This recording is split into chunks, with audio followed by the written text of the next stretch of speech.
Move closer to the observance of Juneteenth this month. Emancipation and the long struggle for equality for African Americans is remembered. That includes segregation. Few physical remnants of that time are left, but as KLTV's Bob Hallmark shows you, one East Texas theater's history includes a visual reminder along. That's $24. Built in 1920, the Select Theater in Mineola is a treasure of nostalgia. We are the oldest continuously operating movie theater in Texas. There are other old theaters, but ours has been in continuous operation. Even COVID-19 didn't shut us down. People do walk in and they feel like the olden days. The theater continues to host movies, concerts, and community theater. We try to maintain that old charm.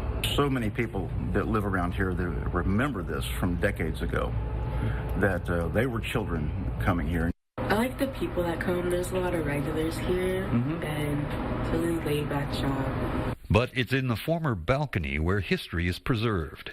Segregation was practiced into the 60s. African Americans were only allowed in the balcony of the Select. That was the entrance, a separate Dutch door that they would get their concessions and then go up the stairs. Through time, lights from the screen burned the silhouettes of those customers into the back of the balcony wall. It's like stepping back into the past. Theater owners preserved those silhouettes as a reminder of the struggle for equality in that time period. We have it covered with plexiglass, so it preserves that. They showed the Jackie Robinson story, and we were still in high school then, and that was my very first time ever being downstairs.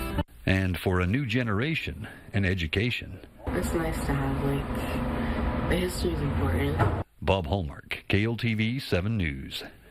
104 years later, the Select Theater still going strong, open nearly every day, and they even have 50-cent movie days for children.